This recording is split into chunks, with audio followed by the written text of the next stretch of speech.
What's up guys, I'm James, and welcome back to the Great Gambino Watch Reviews. I want to start out by saying thank you because we just broke 1,000 subscribers here on the channel. In celebration of this, I will be doing my first giveaway, which will be this watch we are reviewing today. So stick around until the very end to learn all of the details you will need to try and win this watch. Getting into the piece, we are looking at the Seiko 5 Sports SRPG35, a watch that retails for around $200 to $250 US.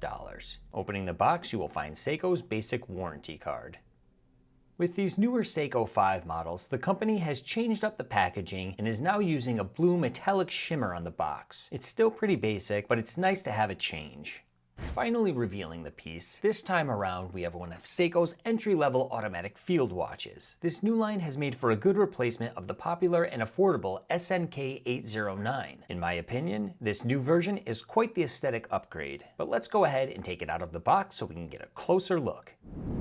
Released in 2021, the SRPG35 is one of many versions of this field watch. It is also available in alternative colorways as well as on NATO, leather, or stainless steel bracelets. The weight of this watch is 77 grams, and this version is my favorite out of all of the different colorways. It has a military tool look, and it could work nicely as an affordable substitute to something like a Hamilton khaki field. Real quick, I'll give you some measurements. We have a case width of 39.4 millimeters, a lug-to-lug measurement of 48.1 millimeters. If you want to change out the band, it'll be 20 millimeters, and we have a case thickness of 13.2 millimeters. There is no stamping or screw down feature on the crown, but it is windable and offers 100 meters of water resistance. Let's hear what the wind sounds like.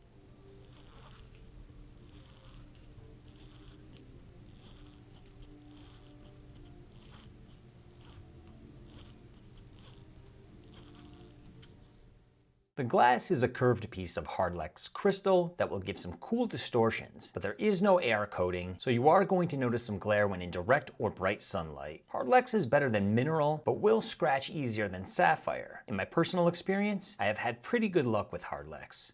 This entire case is bead blasted with slightly curved drilled lugs and a bezel that is fixed and finished to match the rest of the case. The lack of polished surfaces makes sense as field watches are meant to be more rugged and less formal. Getting close in with the macro lens, you can see there's a slight grain texture to the dial. The 1 through 12 Arabic numbers along with the handset have a color that is a cross between a yellow and a faux patina. As these are military watches, you do have the 24-hour internumeral markings. Along with that, Seiko has provided a day date at the 3 o'clock. And under the 12 is the updated company logo, which is a combination of printed and applied text. Turning the watch over exposes the Hardlex crystal display case back that lets you observe the Seiko in-house 4R36 movement. This 24 jewel movement features automatic and manual winding, it's hackable, vibrates at 21,600 beats per hour, and has a power reserve of 40 hours. This particular version comes paired with a canvas NATO strap. On the reverse side, you will see a bead-blasted Seiko branded buckle with additional hardware. It overall feels like a basic, decent quality strap and kind of reminds me of something you would get from Wrist Candy Watch Club. In my opinion, that is a good thing, but let's go ahead and take a look at the Lume. Like usual with Seiko, we get a decent coating of their proprietary Lume Bright. Something that is different with this model is that we have blue Lume on the hour and minute hands in combination with green on the second hand and indices. I enjoy having the multiple Lume colors, and it reminds me of the Omega Seamaster 300. And here's a side-by-side shot next to an American quarter to give you a better representation of the scale. Here it is on my 6.75-inch wrist. With a width of 39 millimeters and a lug-to-lug of 48 millimeters, it is going to look fantastic on a wrist of my size. I feel this piece hits that sweet spot where it is going to work for many different people. But let's go ahead and cut to the outdoor shots so I can show you that natural light reflection.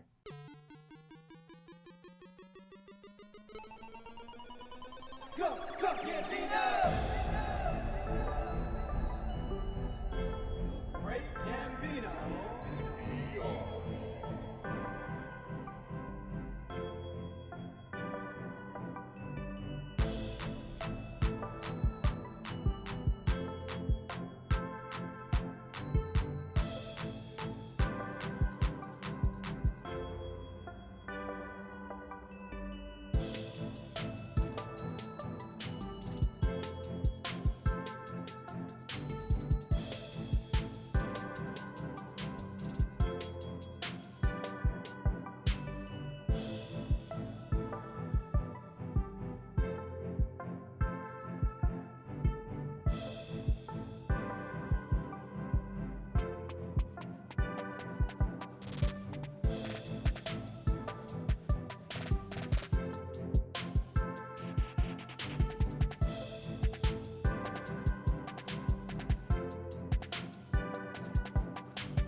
In conclusion, this watch makes for a great everyday wear, and it is a true affordable competitor for others in its class. I can see strapping it to the wrist and forgetting it is there until I need it. With that said, if you would like to win this watch, I will have a link down below in the description that will go over all of the rules and everything you need to know, such as when the competition starts, when it ends, and how to enter. You will need to be 18 or older, live in the US, and know the rules for your specific state. Now I want to make it clear, YouTube and Seiko are not affiliated with this competition at all in any way, shape, or form. I am not sponsored by anyone, I am sponsoring myself, and I am the one who paid for this item out of my own pocket. I take full responsibility for this contest. It is free to enter, you do not have to give me anything, and you do not even have to subscribe to enter this contest. If you are not subscribed and would like to support the channel, I would really appreciate it, but it is not required. So with all of that information out there, thanks again for 1,000 subscribers, and I look forward to bringing more great content in the future.